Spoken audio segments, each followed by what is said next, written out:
Boni Online TV.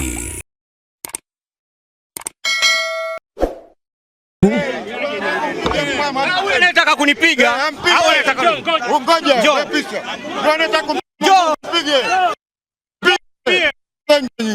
Naam, ni mwenyekiti huyo Mangungu, mwenyekiti wa Simba, ni mwenyekiti wa Simba huyo Mangungu, mwenyekiti wa Simba Mangungu huyo ambaye yuko hapa. Kuna tafaruku hapa,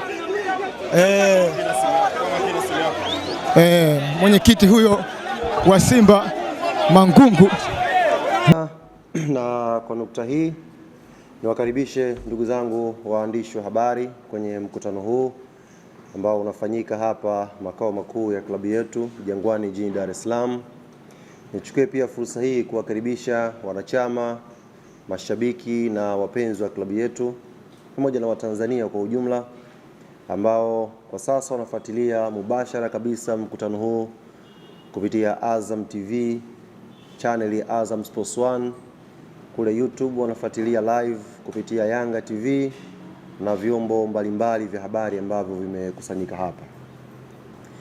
Ndugu zangu waandishi wa habari wa Tanzania ambao mnafuatilia hafla hii, ningeomba tuwe na sekunde 10 za ukimya, alafu nitawaeleza ni kwa nini tuna hizo sekunde 10 za ukimya. Tuanze.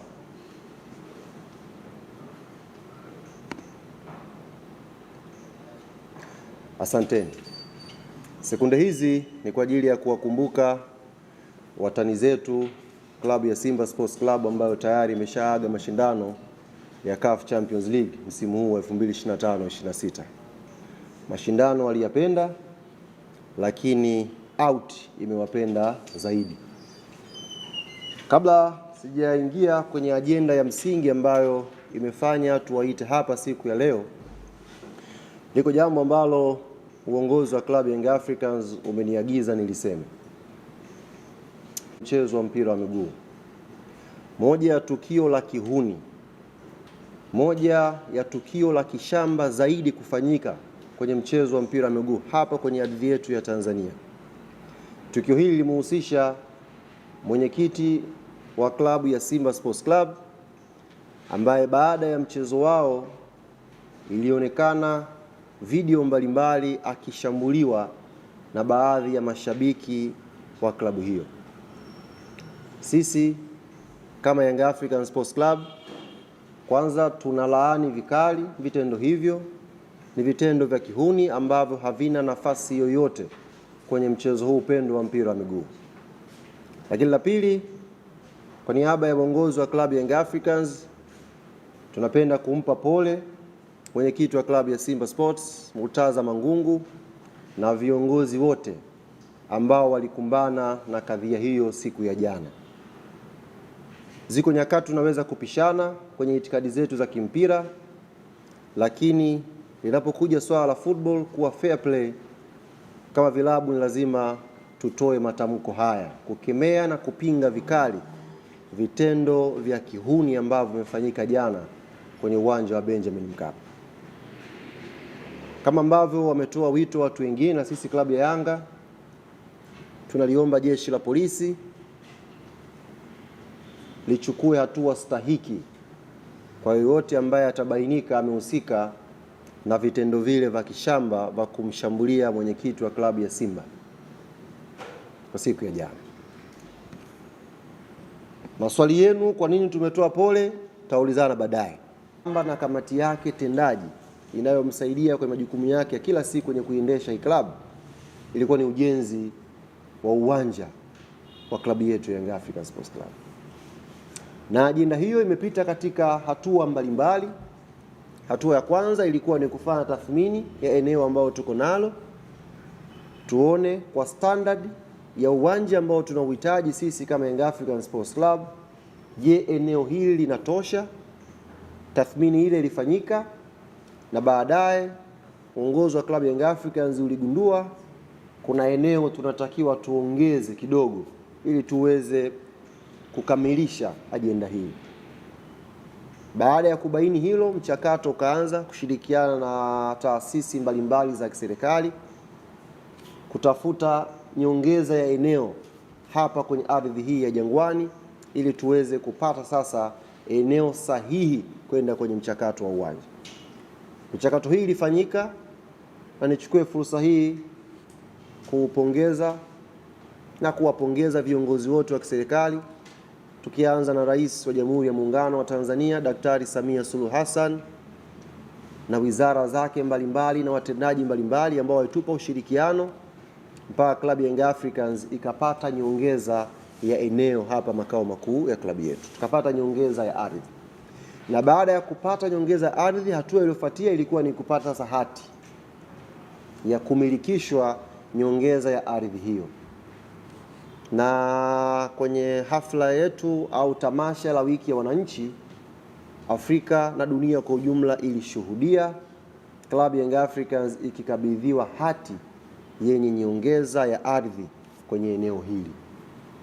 Na baada ya kukabidhiwa hati hiyo kutoka kwa serikali yetu Jamhuri ya Muungano wa Tanzania, uongozi wa klabu ya Young Africans, hatua iliyofuatia ilikuwa ni kwenda kutafuta sasa kampuni au taasisi ambayo ingeshirikiana nayo kwenye ujenzi wa uwanja wetu.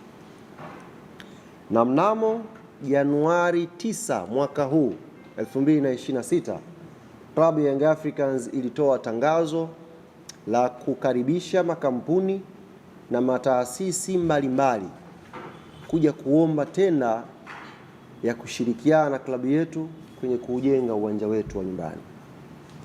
Taarifa yetu tuliitoa kupitia magazeti ya serikali, kupitia vyombo mbalimbali vya habari.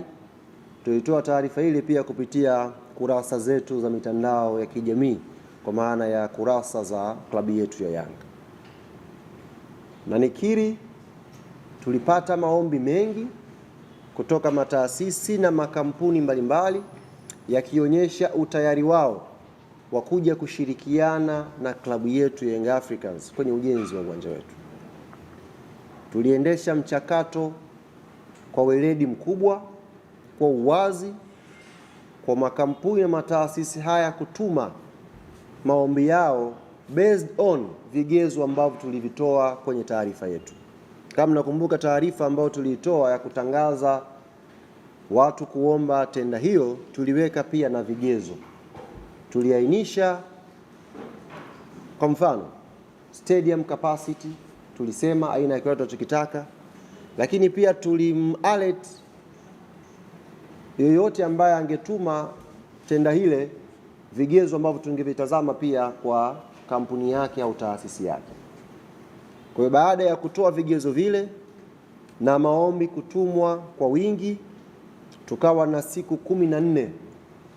Tukawa na siku 14 kama ambavyo barua yetu ilieleza, za kuchakata maombi hayo, kuangalia ni wangapi wamekidhi vigezo vya kukabidhiwa tenda ya ujenzi wa klabu yetu Young Africans. Na kwa nukta hii, uongozi wa klabu ya Young Africans kupitia kamati yake tendaji ulikutana Jumamosi kama ulivyowajulisha hapo mwanzo, ukaenda kuchakata hilo jambo, na sasa wamekuja na mshindi ambaye ameshinda kwenye tenda hiyo. Nichukue fursa hii, ndugu zangu waandishi wa habari, wanachama, mashabiki na wapenzi wa klabu yetu Young Africans na Watanzania kwa ujumla, kuwatangazia kwamba kampuni ya GSM Tanzania Limited ndiyo kampuni iliyoshinda tenda ya ujenzi wa klabu yetu Young Africans. Naomba nirudie hapo, baada ya kamati tendaji kupitia mchakato wote wa maombi yote ambayo yametumwa, siku ya Jumamosi viongozi wetu walimpitisha kampuni ya GSM Tanzania Limited kuwa mshindi wa tenda ya kujenga uwanja wetu wa Young African Sports Club. Sasa baada ya GSM kushinda na kamati tendaji kujiridhisha kwa vigezo vyote ambavyo tuliviainisha, Boni Online TV.